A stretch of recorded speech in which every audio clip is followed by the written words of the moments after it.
drinking at the bottle, not thinking about tomorrow. Don't worry, that's the motto, so we keep moving along. Ooh, driving down a Cabo in a sunburned Eldorado. Don't worry, that's the motto, so we keep moving along.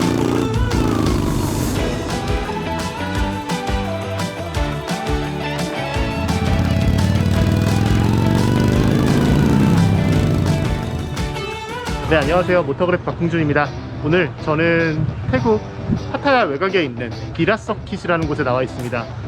이곳에 온 이유가 오늘은 자동차 때문이 아니고요, 할리데이비슨 아시아 태평양 법인에서 2022년식 전 라인업 시승 행사를 하게 됐고, 아시아 태평양 지역의 기자들을 초청을 했는데 영광스럽게도 한국 기자로서는 제가 방문을 하게 됐습니다. 최근에 나온 펜아메리카부터 스포츠스터, 나이트스터, 로우라이더, 되게 다양한 모델들을 시승을 해볼 예정인데요. 오늘 저와 함께 바이크의 세계로 한번 들어가 보시겠습니다.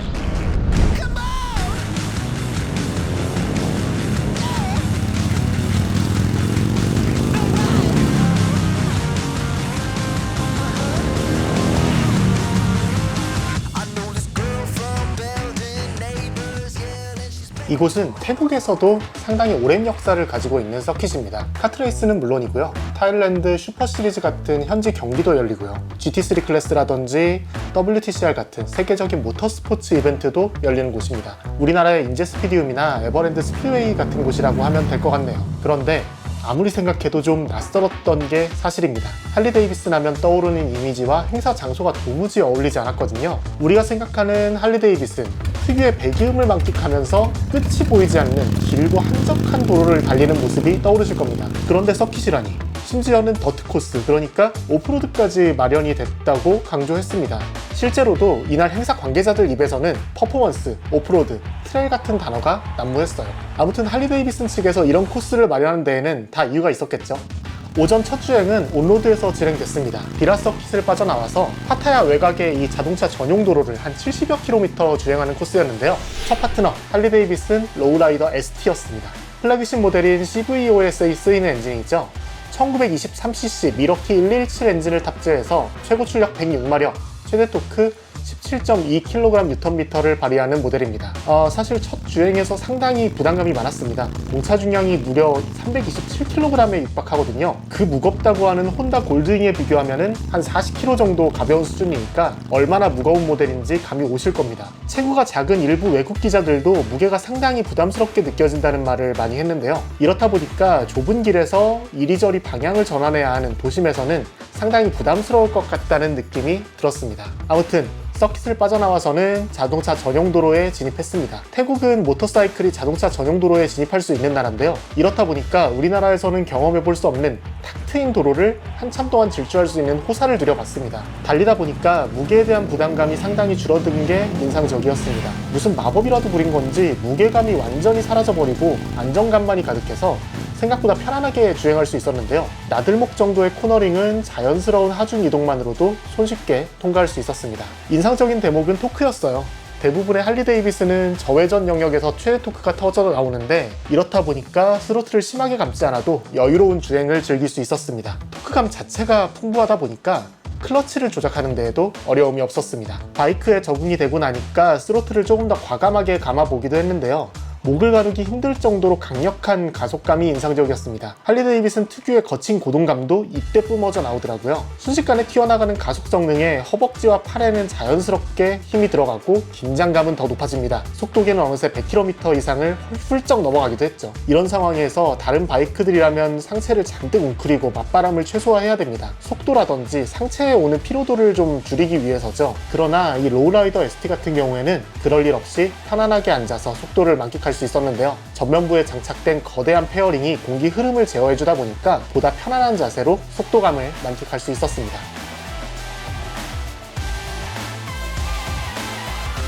중간 기착지인 카페에 도착했습니다. 이곳에서 간단히 음료를 마신 뒤에 다음 모터사이클로 갈아탔습니다. 두 번째로 탑승한 모델은 나이스터입니다. 975cc 레볼루션 맥스 엔진이 탑재됐고 최고 출력 90마력, 최대 토크 9.6kgm을 내는 모델인데요. 다크 커스텀으로 인기를 모았던 아이언 883의 후속 역할을 하고 있는 바이크입니다. 아직 우리나라에 출시되진 않은 모델이라서 어쩌면 우리나라 언론사로서는 저희가 처음으로 소개해드리는 모델인 것 같습니다. 결론적으로 말씀드리자면 보다 보편적인 성능과 퍼포먼스를 발휘하는 모델이라서 한결 손쉽게 다룰 수 있었던 모델이었습니다. 크루저 바이크라는 걸 감안하면 상대적으로 가벼운 편이에요. 이 공차 중량이 220kg에 불과합니다. 더 산뜻한 기동이 가능한 거죠. 밸런서를 적용해서 엔진에서 발생하는 진동을 일부 줄였다고는 하는데 그럼에도 마치 살아있는 것처럼 반응하는 할리 데이비슨 특유의 고동감이 여전합니다. 앞서 로우라이더를 설명해드리면서 저속에서 토크감이 인상적이었다고 했는데요. 반대로 나이스터는 고회전 영역에서의 재미가 쏠쏠했습니다. 저속에서 주행할 때는 생각하는 것만큼 시끄럽진 않아요. 생각보다 정숙한데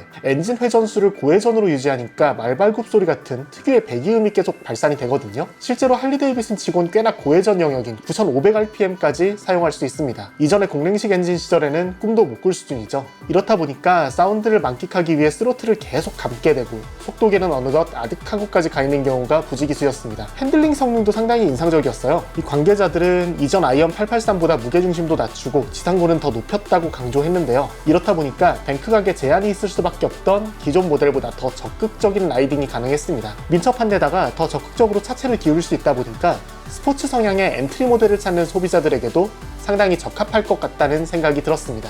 쭉 뻗은 도로에서 할리 데이비슨답게 몰아본 것도 잠시 다음 코스로 이동했습니다. 이번엔 오프로드 코스였죠. 오프로드에서 만나볼 바이크는 펜 아메리카, 할리 데이비슨 최초의 듀얼 퍼포스 바이크인데요.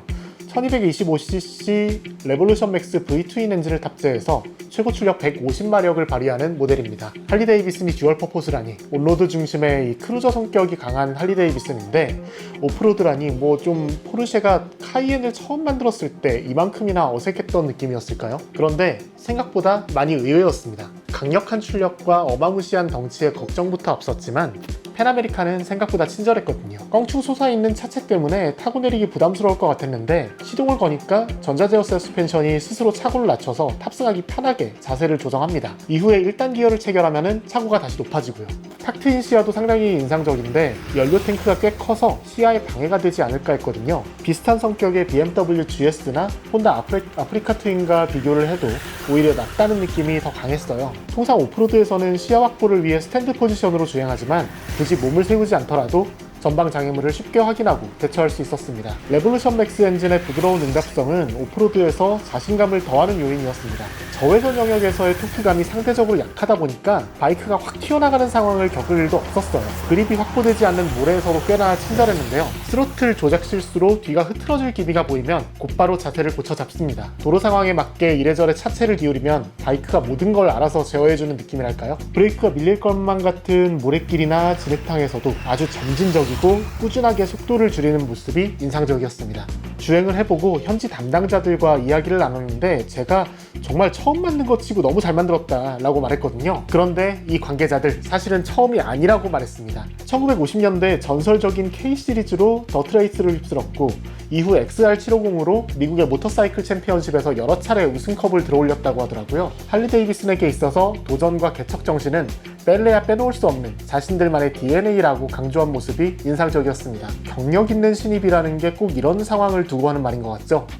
오프로드를 마치고 주행한 모델은 스포스터 S, 파워트레인은 펜아메리카와 같습니다. 1252cc 레볼루션 맥스 V 트윈 엔진이 탑재가 됐고 최고 출력은 150마력을 내는 펜아메리카보다 낮은 121마력을 내는 모델입니다. 사실 조금 어색했습니다. 이 포워드 스텝이 영 낯설었거든요. 이렇다 보니까 서킷을 주행하면서도 포지션을 어떻게 취해야 할지 감이 오지 않아서 익숙해지는 데에는 조금 시간이 걸렸습니다. 그런데 뭐 타다 보니까 꽤 익숙해지더라고요. 상체를 연료 탱크 쪽으로 밀착시키니까 자연스럽게 주행을 위한 자세가 연출됐습니다. 익숙해지고 난 뒤에는 스로틀을 좀 과감하게 감아봤는데요. 최대 토크가 발산되는 6000rpm을 넘어서 최고 출력이 나오는 7500rpm까지 스로틀을 감으니까 다소 조율되지 않은 이 거친 엔진음 그리고 호쾌한 가속 성능이 뒤따라왔습니다. 회전수가 높아질수록 칸칸한 엔진음이 도전의식을 자극한다, 뭐 이렇게 말씀드릴 수 있을 것 같은데요. 제연상 회전 한계치는 9500rpm, 이 인근까지 회전기를 끌어올리니까 속도는 물론이고 정신도 좀 아득해지는 느낌이었습니다. 할리 데이비슨으로 이렇게 고회전 영역을 쓸 수 있었다니 나이스터와 펜아메리카에 이어서 또 한 번 편견이 깨지는 순간이었는데요. 스포스터 S의 공차 중량은 228kg입니다. 할리데이비슨 라인업 중에선 가장 가벼운 편에 속하는데요. 차체가 가볍다 보니까 코너 공략도 그리 어렵지 않았습니다. 48에서 만나봤던 두툼한 타이어는 그냥 멋인 줄 알았는데 차체를 한껏 기울인 상태에서도 안정적인 자세를 유지하는 데 도움을 줬습니다. 이날 다른 모델들도 시승을 했지만 가장 인상적이었던 건 단연 스포스터 S였는데요. 어딘가 낯선 조합들로 가득했는데 오히려 그게 새로운 느낌을 주니까 너무 신선하게 다가오는 모델이었습니다. 정말 갖고 싶을 정도였어요. 무엇보다 신경질적인 사운드, 기대 이상의 가속 성능, 안정적인 자세, 이 세 가지가 최고의 조화를 이루는 모습도 좋았습니다. 이날 시승한 모델들, 여러모로 할리데이비슨에 대한 편견을 순식간에 깨버린 바이크들이었는데요. 자신들의 전통을 바탕으로 독특함과 개성을 살린 바이크, 새로운 시대의 할리데이비슨이라는 점에서 상당히 큰 임프레션을 준 모델들이었습니다. 기회가 된다면 우리나라의 도로에서 더 자세한 시승기로 찾아뵙도록 하겠습니다. 전 지금까지 모터그래프 박홍준이었습니다. PD가 결국에 이 장면을 넣어버렸네요. 사실 오프로드 주행을 하다가 한 번 넘어졌습니다.